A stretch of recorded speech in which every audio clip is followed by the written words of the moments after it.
The upcoming Farm Bill received the most attention among policy discussions at the American Farm Bureau Convention. A workshop devoted to the topic at convention had no fewer than 5 panelists. Dr. John Newton, a Republican chief economist for the Senate Ag Committee, was among them. He says one general concern to get the bill passed this year is not separating out the food and nutrition programs from the bill, which alone will likely add up to $1.12 trillion. I think if you look at what we've done the last few years in terms of ad hoc disaster assistance, MFP, the CFAP programs, you've seen some deficiencies in the farm safety net. So we obviously know that they need to be enhanced, improved. And I think we're exploring with stakeholders what those improvements need to be.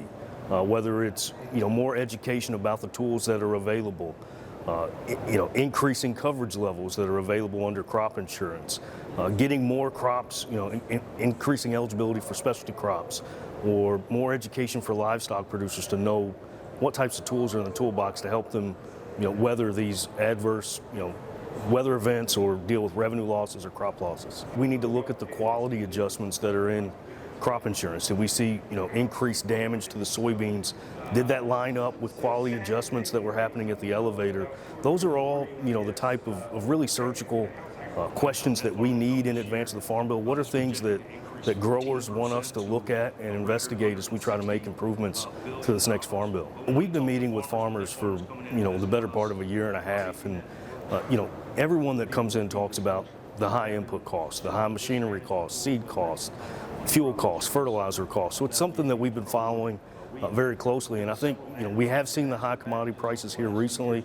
They have started to come down, and that's going to squeeze profit margins going into 2023 in a Farm Bill year. So it only highlights the importance of getting the Farm Bill done on time, and if we have the ability to make improvements to the safety net, help farmers and ranchers weather this downturn in prices that we might see. Well, I think we realize the importance of the nutrition program. I think it benefits the elderly, the children, but that's not to say that there can't be improvements to the nutrition title. And given that we're looking at a nutrition title that's going to be close to $1.2 trillion, I think there will be a lot of folks paying attention to it, looking to make improvements to it or make cuts to it, and that's something that we'll work with the other 3 corners on this Farm Bill.